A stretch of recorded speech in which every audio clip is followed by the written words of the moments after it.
હોતું કે જે ઓછું દૂધ કરતી હોય છે એને તમે આમ તગારા ભરી ભરીને મૂકી દો તો કોઈ તમારી ડોલી ઉભરાઈ ના જાય.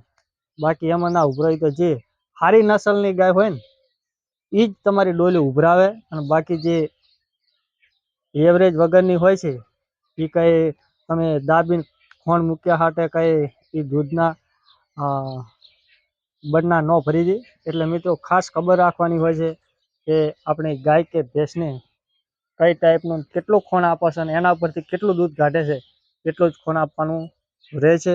વધારે ટાઈમ ક્યાંય વ્યાયા પછી 9 મહિના કે અથવા જ્યાં સુધી ગાય ગાભણ થાય ત્યાં સુધી આપણી ગાય દૂધ ના કાપે એના માટેની પ્રોસેસ શું છે અને કઈ આપણે મહેનત કરવાની છે મિત્રો, અને શું એના માટે આપણે કામ કરવાનું છે અને કઈ ટાઈપનું આપણે ખોણ આપવાનું છે એનાથી આપણી ગાય કે ભેંસ દૂધ કાપે નહીં.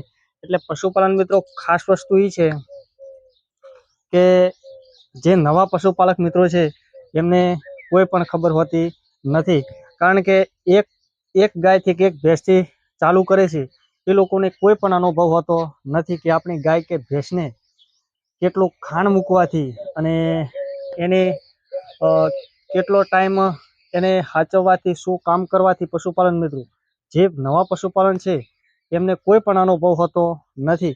કેટલું આપણે ખાણ લાવવાનું હોય છે, કેટલું એને ખાણ મૂકવાનું હોય છે અને કઈ ટાઈપનું ખાણ મૂકવાનું હોય છે. અને આપણે દેશી ભાષામાં કહીએ તો પશુપાલન મિત્રો ખરેખર જે નવા છે અને એને પૈસા જ કમાવા છે વધારે, કારણ કે લોંગ ટાઈમ ગાય બિયાણે અત્યારે અને સીધા જ આપણે 12 મહિના સુધી એક સરખા જ પૈસા છાપવા હોય તો ખાસ નવા જે પશુપાલન મિત્રો છે એમને પહેલી વસ્તુની ધ્યાન રાખવાની હોય છે કે આપણે દોણ છે જે દાણ આવે છે એને ખરેખર એક ગાય જો 10 લીટર દૂધ કરતી હોય તેને તમારી સરેરાશ જે હોય છે એ પ્રમાણે મૂકવાની રહેશે. કારણ કે જે વિયાય ત્યારે તમે તાજો વિયાર હોય છે ત્યારે તમે એને આમ દેહી ભાષામાં કહીએ ને તો આપણે કે દબાઈને તમે ખોણ મૂકતા હોશો, અને પછી ધીમે ધીમે કદાચ 2 થી 3 મહિના થઈ જાય એને તમે ધીમે ધીમે ઓટોમેટિક ખાંડ થોડુંક ઓછું કરી નાખો એટલે એ ગાય પણ દૂધ ઓછું કરી નાખતી હોય છે. પણ એવો નહીં, જ્યાંથી વિયાય ત્યાંથી તમારું 10 લીટર દૂધનો એવરેજ બધાઈ જાય છે. જે નવા પશુપાલક મિત્રો છે તેમના માટે જ ખાસ છે વિડીયો, કારણ કે નવા પશુપાલન મિત્રો હોય છે એક ગાયથી ચાલુ કરે પણ 2-3 મહિના ગાય દોવા જાય ને પછી એનું દૂધ એકદમ કાપી નાખે છે, એટલે એમને નુકસાન પણ ભોગવવાનો દાડો આવે છે.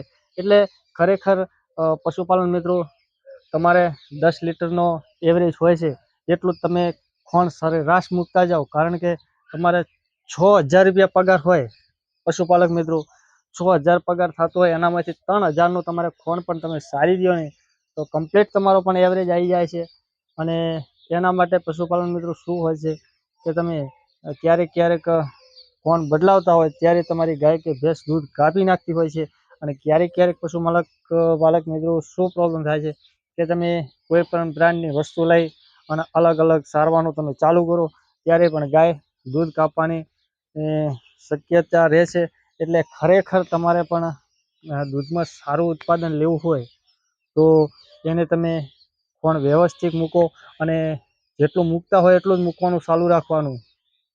કારણ કે તમારી પાસે 4 ગાયો છે ને તમારી પાસે કદાચ તમારે 25,000 રૂપિયા પગાર થઈ જાય ને તો કાંઈ ફેર પડે નહીં, કારણ કે 12,000 તો વધે ને.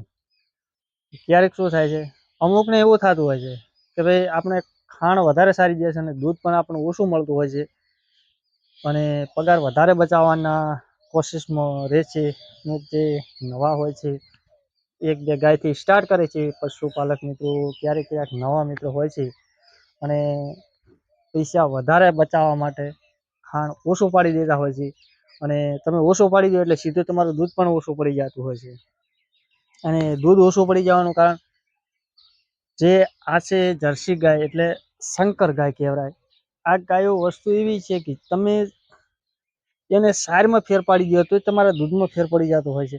આ વસ્તુ એવી છે કે આને કહેવત છે ને કે દાઢમાં દૂધ હોય છે, તમે જેટલું સારો ને એટલું જ વધારે દૂધ કરતી હોય છે. તમે હબાઈનો કદાચ સારો નાખી દો ને, કોઈ લીલો કે સૂકો, તોય પણ આ ગાયને એવું હોય છે કે દૂધ વધી જતું હોય છે મિત્રો.